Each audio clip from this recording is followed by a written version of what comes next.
Hello, everybody, and welcome to today's episode of the Monday Money Podcast, coming at you every Monday at 6 p.m. Central European Time. Before we start off today's episodes, I have two things to say. First of all, I want to say thank you for watching today and through the entirety of this year, really, and we wish you all a very happy new year. Thank you all so much. Now, with that aside, let's get on to a quick disclaimer. Before we start off today's episode, we just want to quickly notify you that nothing we say or talk about in this episode can be or should be taken as any form of financial advice. Make sure you always do your own due diligence before stepping into any financial or business related market. Now, with that out of the way, Aaron, what are we talking about today?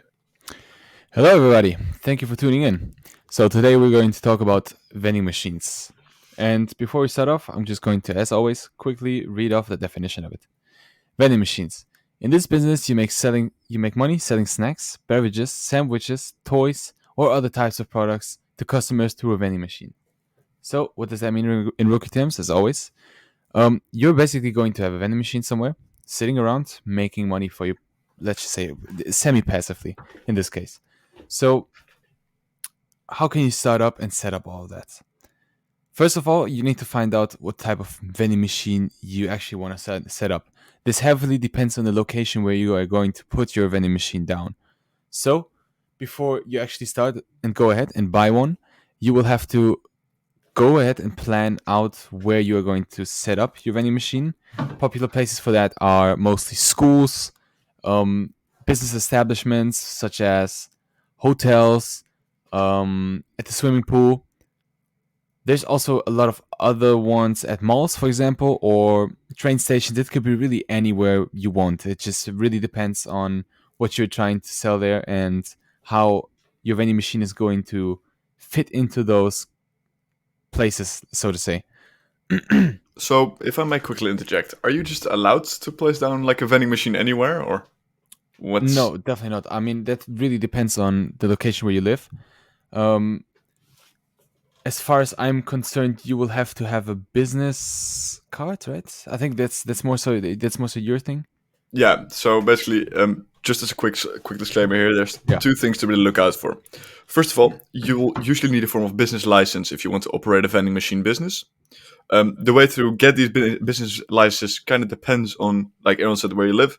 So for the United States, for example, you need a business license to sell anything through a vending machine, but you would also need something called a vending machine license in order to actually put it down on your premises.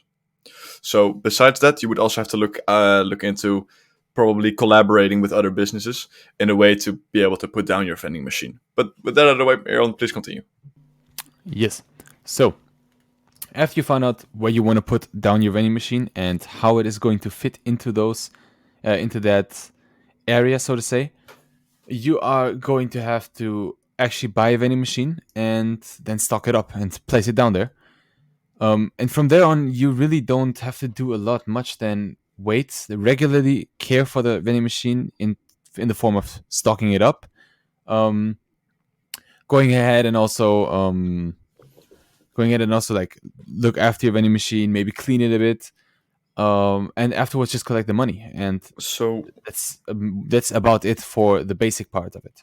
so what should you look out for then if you're gonna buy like a vending machine? So basically, it depends on your financial situation and how far you are into your vending machine business. Now, how your vending machine business can look like, we're going to get into that a bit later. But for now, basically, you will have to. Like I said, it really depends on what your financial situation is. So let's just say you start off. You've never had a vending machine business in your life, or you never bought a vending machine. It is pretty fair to say that you probably also don't have a lot of capital at the moment. So what you can do is just go ahead and buy a used one. The used one will not really make a difference. It just matters that the used one will work. That's the only thing about it. After you've bought a used one, you can just place it down. Obviously, you will also have to care about the legal circumstance of it. So, like Harm said, you will need a business card, or what was that again? A business license and a Yeah, vending a machine business- license. Yeah, business license, a vending machine license in the US. It really depends. You have to do your own research there. it really depends from where you are. And after you have basically done all the legal stuff and that is out of the way, you can just place it down there and you're good to go. If you're a bit deeper into your vending machine business, where you have multiple vending machines now, and you will want to start to manage them, you will probably it will be best for you if you probably get a more expensive one. So the cheaper ones that you buy used typically are going to be in a price range of 1,000 to 3,000 dollars. Around that, it really depends where you find it. Maybe you have luck and you find one for 800, which is very very low. Um, or maybe you don't have luck and you will only find the more expensive ones. That doesn't really matter at that point. You just need a vending machine. But if you're if you buy cheap ones, that those are going to be the typical prices. If you buy a bit more expensive ones or newer ones with more added features, which is going to make the difference here now between the cheaper ones and the good ones, so to say, you will have to buy one that is going to cost you up to $10,000 or euros. It really depends. Um, and those are typically going to have more features to them, which are going to be interesting if you have your own business, so to say, and you are going to start to set up vending machine routes. What these routes are, we're going to get into that a bit later. But for now, if you start up, if you really want to be serious and you really want to start into a vending machine business, you'll probably need the more expensive ones because those are the ones that are going to, in the end, not cost you a lot of time. Because keeping a vending machine, maintaining a vending machine is gonna be not that time consuming, but it is going to definitely take some time going up to the vending machine, checking how much stock is in there, or if your products are already sold out. Um, in which case the vending machine is not going to make you any money anymore as well.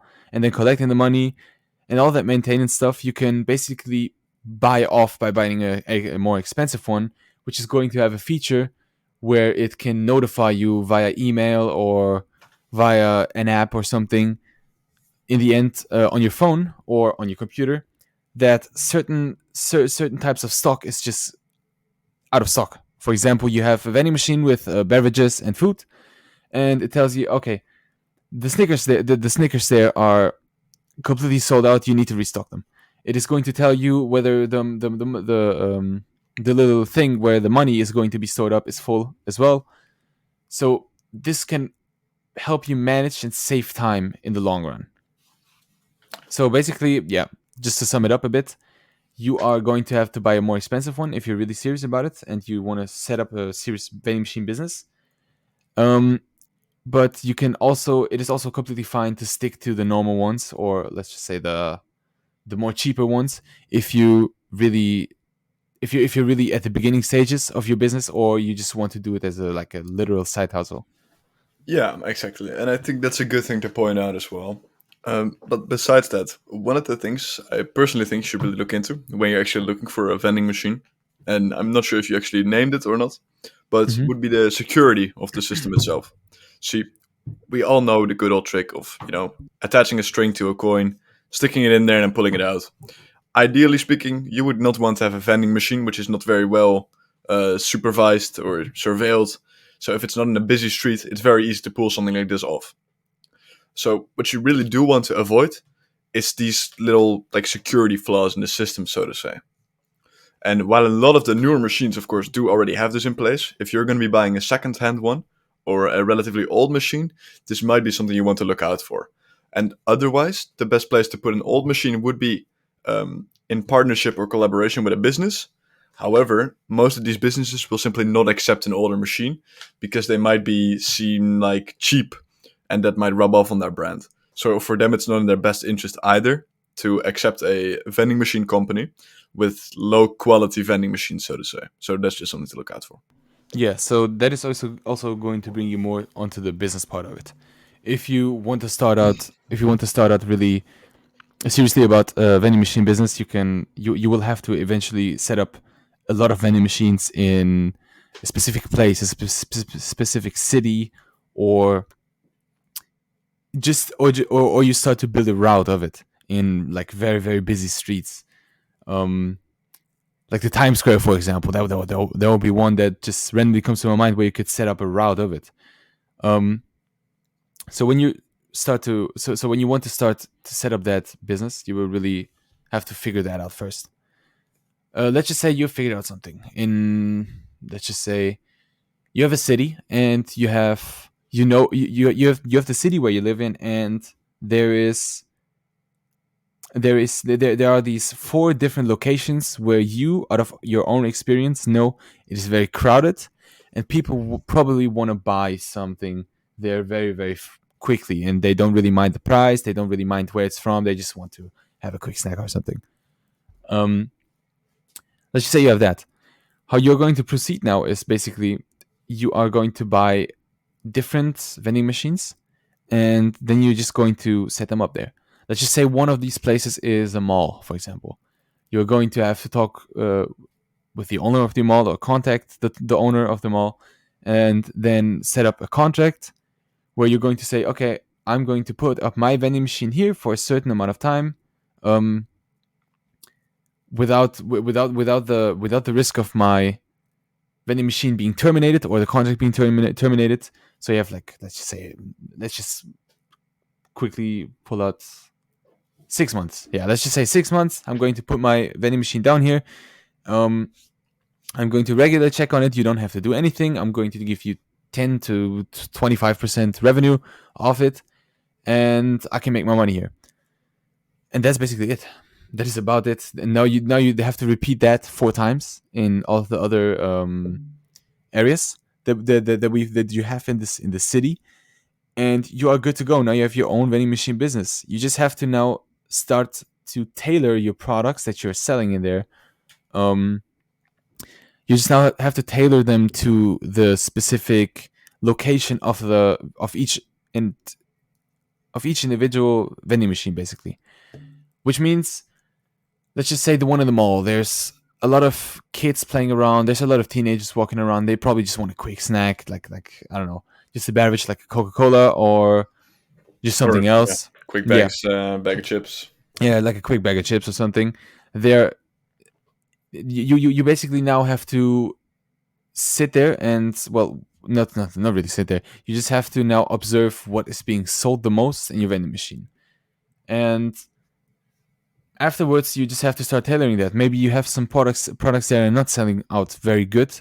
You can just maybe erase them completely out of your stock.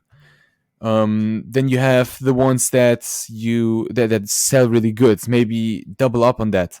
You have to now really start to like specify your vending machine and tailor it down to the location, and basically optimize it for the maximum amount of money.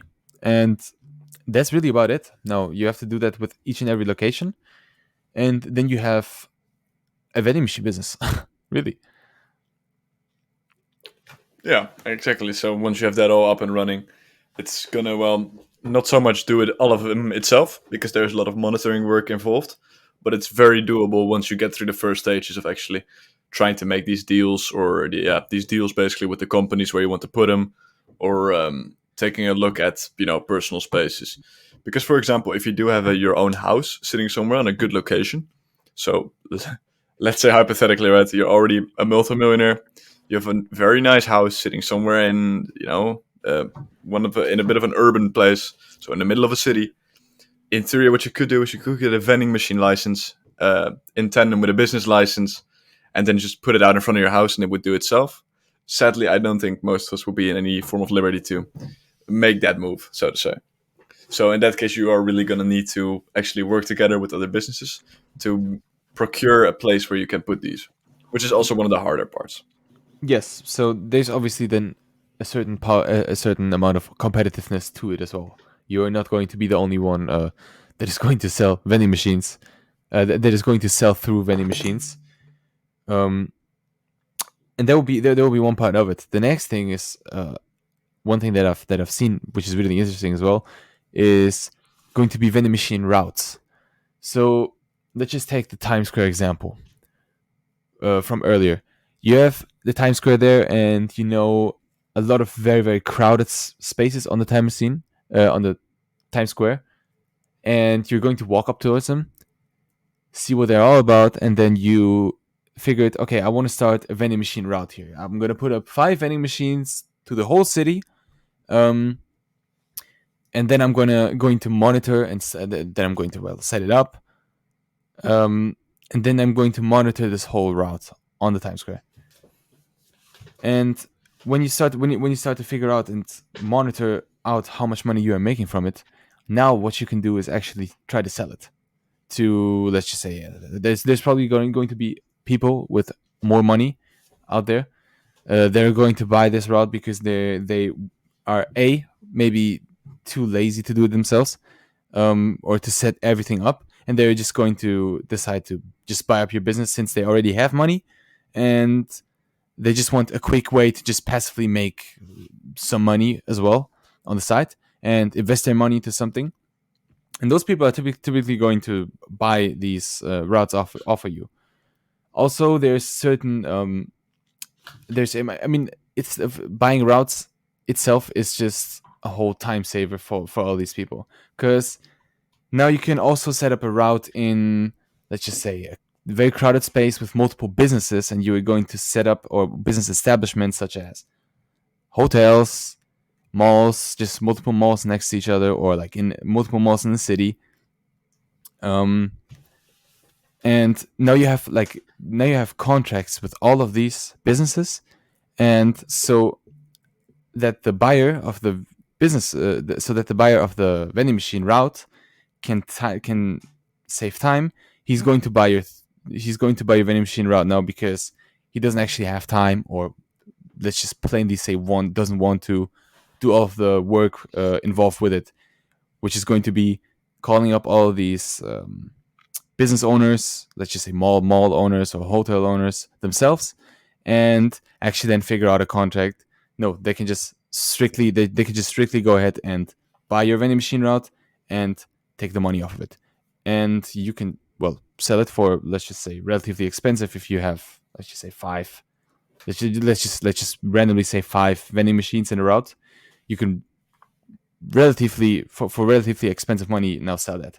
And to that, then you have money to reinvest into something else, or maybe another vending machine route that you're going to set up.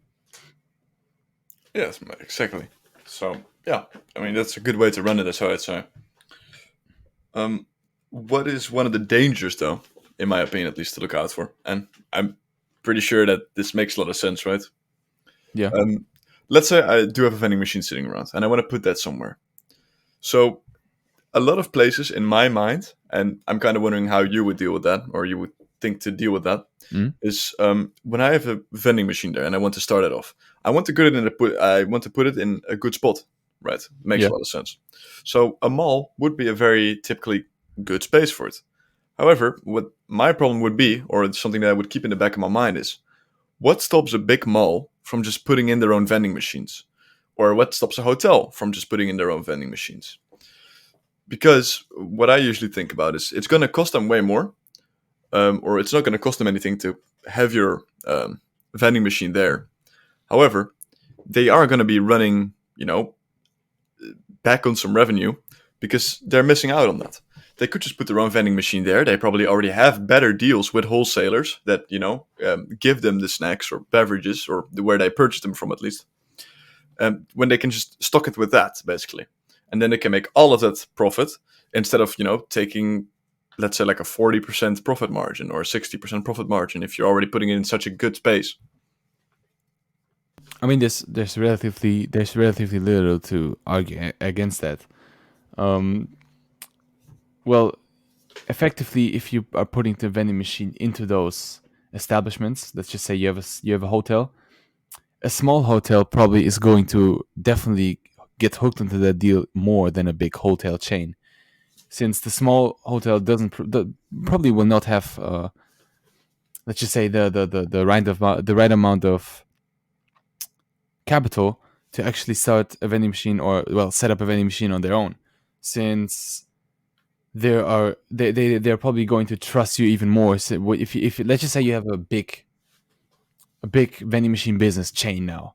You have like a big chain. Your name is, let's just say, well known in at least your area, and there's a small hotel that knows about your chain that then gets hooked onto the idea since you asked to like put a vending machine in there. They're probably going to be more hooked onto the idea of having a big chain that is going to manage everything in there, or that is going to manage everything with the vending machines. They're probably Well, going to be hooked more onto that idea yeah, of course. than That actually setting it up themselves. Then the vending machine can break, and if they buy a bad vending machine, it will break itself, and it is going to just cost them less money. well, yeah, of course that does make a Obviously, lot of sense when you're a bigger chain. But yeah, if we're just starting out, let's say, yeah, right, we do not have this upfront capital, which we already have, of just the backlog of sheer machines that we own. We don't have the company yet. We don't have any employees. Let's just say we're starting it off solo. What would be a good place for you to, put a vending machine? Then you think? probably open spaces in schools. More open, yeah, just open spaces without a certain business establishment. So a street, maybe a train station, or something next to train station, or probably also outside of business establishments, such as, well, probably not hotels in this case. Yeah, Yeah. hotels, swimming pools, something like that. Um, just anywhere where you don't have to actually get involved with any, let's just say, business owner. Well, They'll yeah, that's they'll be actually probably the more they'll be the more smart move. that is actually one of the more funny things about it because, um, in essence, if you are wanting to put a vending machine on a street, right? Uh You huh. see them often, you see them around a lot, and they're not on somebody's property. They are still, in theory, on someone's property, and that property is called the government's property. Hmm. So, in essence, what you're then gonna want to do is you're gonna need to have a talk with probably, let's say, the state or the province where you want to put it, or the city Hmm. council, in order for them to allow you to put a vending machine down there. Yeah. And of course, this will have some costs involved, depending on where you want to put it, because there's always this kind of essence in the back of at least the government's mind of price per square meter, so Hmm. to say. So that's just something to look out for. That if you cannot just simply put a vending machine down somewhere Oh yeah, of course. and just think everybody will be okay with that, because while in essence you could do something like that, as soon as somebody finds out, that kind of bites you in the ass. Yep. So that is something to always look out for, that no matter where you are going to put this vending machine, you are always going to have to talk to somebody about having put it, or wanting to put it there, or having put it down there. And if you've already put it down there, you're in a lot more trouble if you're going to announce it like that. Yes. So let's also get into another topic, which is actually managing your vending machine business. Let's just say you set up a business now. You have like 4 or 5 vending machines, and I know we're talking right now just a lot, really, really a lot into the future, and not into that, like into the actual side hustle of vending machines. But yeah, also quickly before we start that topic of managing the vending machines in a business, mm, vending machines themselves as a little side hustle are definitely something to be going for. But generally, if you want to start a vending machine, if you want to start anything with the vending machines, they're going to rent out really good. They're going to rent out good when you have multiple of them. Just one vending machine isn't really. It's going to cost you. Let's just say you have a vending machine that is going to make you around 400 euros a month. Actually maintaining the vending machine is probably going to cost you around 50% of it. So in the end, you're making, let's just say, now what is the math? So that, yeah, in the end, you're going to make around 200 euros, which is still a nice side hustle per month. But if you really want to make a bit more out of it, you will probably have to go into actually having multiple of them. Mm, And if you have multiple of them now, there's going to be, if you have multiple of them now, you're going to obviously have to manage those. And for that there's actually programs out there, or softwares, well, softwares, um, for you to manage your vending machines. One of them is called Vensoft, I believe. Yeah, Vensoft. And with that program, you can manage all your vending machines. You can just the program has the possibility for you, or well, gives you the possibility of managing them. You have multiple slots there where you can just put up, where we can just fill in all the information about your vending machine, or you can even hook this software up with your vending machines themselves. So they basically give all the information that they have about your stock, um, the revenue that it made. It basically puts all that into the program so you can manage it a lot more easier.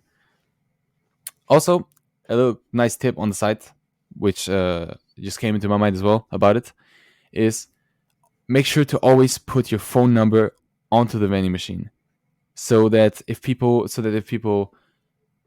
let's just say, break the vending machine by accident, or people see how the vending machine is being broken, or just anything that has to do with the vending machine, for example, it could also eat the money that somebody put in and doesn't give it out anymore, or like doesn't give out the change. Just any, let's just say, defect that the vending machine has, people can actually contact you and you can manage it and fix the problem way easier, and also get informed over it. Another little fun life hack for that, if we are going to get into that, which I think is very funny. Yeah. Try and put your vending machine near the side of any business with 360-degree camera vision. So, Oh. in essence, if somebody is to intentionally break your machine or something does go wrong with it in that way, most of these businesses are, in theory, legally obligated to actually give out the video footage of their cameras. So that way, if the police does suspect that they can see what happened to your vending machine through the camera of a different business, they can ask that business to give them the footage for it, which is pretty nice to have, at least on the backlog. If you don't want to install, a bunch of cameras around the vending machine Yeah. or something weird like that. Yeah, there will probably be also a lot of effort as well, just getting all of that handled. Oh yeah, Um, absolutely. I do not suggest putting any cameras near that. If you're going into vending machines, absolutely do not try to put in more work than that. I yeah, would not suggest that. there will be a lot of work as well. But that could also bring us just to a nice conclusion of, is it still worth it? Because as I've seen, there has been a nice hype around vending machines, but that has died out multiple years ago. And Yeah, that brings us to the question: is it still worth it? In my opinion, it is definitely. It is something that you can build a nice business around, and if you put in enough work, it is going to. It is definitely going to rent out itself. So you can make. I can't really give a claim about how much money you can make, but you can definitely build something up with it, which is, in my opinion, makes it worth it. But is it so worth it that you can go full time with it? Only if you really take it very seriously, I think. Um, yeah, only if you take it very seriously. I would not suggest.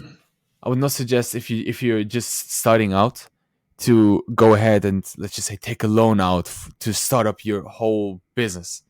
It does. I think it's not really worth it for that, because it still takes a lot of, not a lot of time, but at least some time to figure out how you can optimize your vending machine, at least so it makes the maximum possible amount of revenue from it. But if you're working a 9 to 5, if you're working a job, and you really want to make some side money, vending machines is a pretty good option. I would go for. yeah, I can absolutely agree with that. However, I do think that at least in this day and age, there are a lot of other side hustles which are very good, but I do not see any world where vending machines die out at this point. Just the sheer Oh fact yeah, that you have this apparatus or this machine which gives you 24/7 access to like a snack or a drink whenever you feel thirsty, or you just want something quick to eat, it's already amazing. And we see this heavily used in places like Japan nowadays, where of course we've all seen the pictures. There's just hundreds of them around every corner. There's just vending machines, vending machines, oh vending yeah. machines. And I'm not saying that we're going to a place like that where you will find a vending machine on every street corner, because they're not quite that normalized. But I especially think that it's one of the powers that if you're, let's say, not even in a big city, because if you live very far away from a big city, it's not very feasible to put a vending machine there. Let's say you live Mhm. in a village where there is simply no access, to like a shopping center that's like closed around 9 p.m.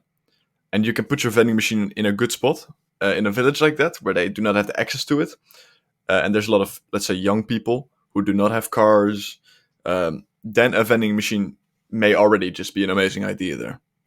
Yes. So let's wrap it up at this point, I would say. All right. Thank you all so much for watching today's episode of the Money Money Podcast. I want to just wish you again a happy new year. I hope everything you wish for this year comes out, of course. And with that being said, Aaron, please roll the credits for today. So, Happy New Year to everybody again. Thank you very much for listening in. And you can find us on YouTube, Spotify, Twitter, Instagram, TikTok, and you can join the Discord server. Everything will be linked down below. Thank you all very much.